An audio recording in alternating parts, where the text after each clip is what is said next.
असतिज़ा फहश किस्म की जुगते लगाते हैं और बच्चों को बजाय अखलाकियात की तालीम देने के खुद बद अखलाकी की मिसाल बने होते हैं। और ऐसा क्यों ना हो, जब टीचर 45 मिनट पढ़ाने के पैसे ले लेता है लेकिन 20 मिनट पढ़ाता है और बाकी टाइम या तो मोबाइल पे गुजारता है या जुगतबाजी में या मजाक करने में, तो जब असतिज़ा तक के पेट में हराम की कमाई होगी तो वो क्या अखलाक सिखाएंगे। और सबसे बढ़कर हम जिन्स परस्ती और लौंडेबाजी पे पने हुए मजाक इस कदर आम हो चुके हैं कि सोशल मीडिया पर चलने वाले बिलावल भुट्टो और शेख रशीद की मीम्स इस कदर आम हो गई हैं कि जैसे ये कोई मसला ही नहीं, जैसे ये कोई खिलाफे इस्लाम खिलाफे तहजीब कोई बात ही नहीं। ये फितना मजाक में इस कदर आम हो गया है कि अब तो कोई स्कूल, कोई कॉलेज, कोई यूनिवर्सिटी से मुस्तस्ना नहीं। जिस कौम के बच्चे 12-12, 13-13 साल की उम्र में स्कूलों से ही फहाशी और पोर्नोग्राफी के मरीज बन जाते हैं, तो क्या वो हवस के पुजारी नहीं बनेंगे? ऐसी जगह ज़ैनब जैसे केस सामने नहीं आएंगे तो और क्या होगा? मुझे हैरत होती है कि हर बंदा मीडिया को तनकीद का निशाना बनाता है, हर बंदा मीडिया को फहाशी का असल कसूरवार ठहराता है, लेकिन खुद को कोई जिम्मेदार नहीं ठहराता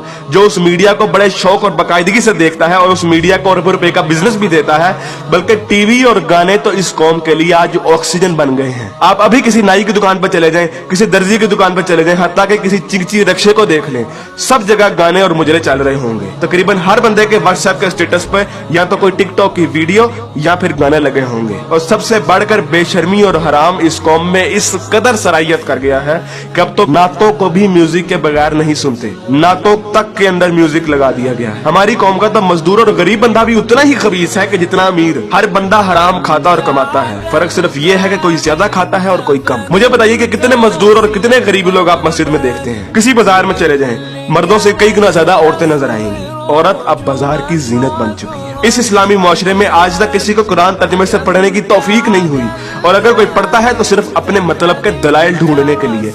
बरेलवी कुरान खोलते हैं तो ईद मिलादुन नबी को सही साबित करने के लिए, शिया कुरान खोलते हैं तो जुलूस और मातम को सही साबित करने के लिए, तबलीगी जमात वाले कुरान खोलते हैं तो सिर्फ तबलीग के दलाइल ढूंढने के लिए, औरतें कुरान खोलती हैं तो मर्दों को निगाहें नीची करने वाली आयत दिखाने के लिए, और मर्द कुरान खोलते हैं तो औरतों को पर्दा करने वाली आयत दिखाने के लिए। और बहुत सी अवाम तो ऐसी है कि जो सिर्फ और सिर्फ वजीफे करने के लिए कुरान खोलती है। यानी इन लोगों ने कुरान को अल्लाह की किताब नहीं बल्कि टेलीफोन डायरेक्टरी बना दिया है।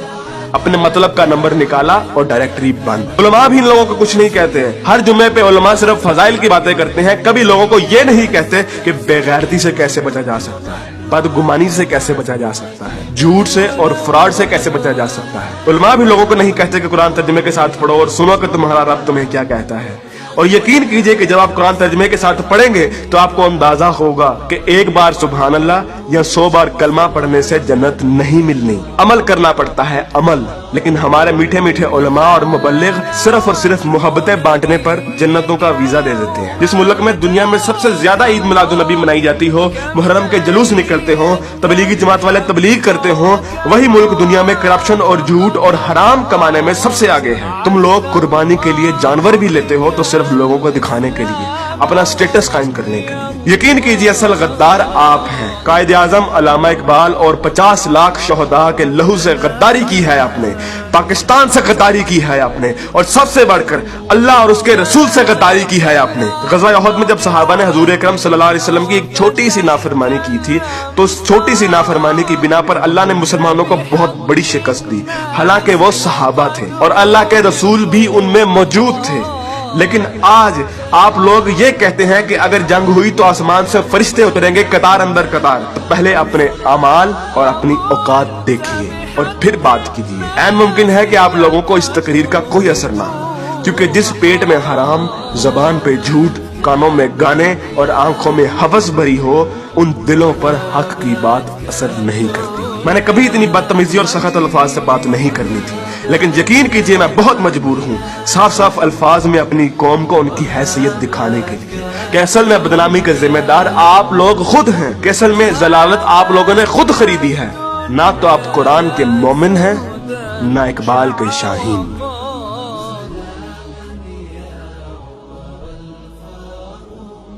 सलाम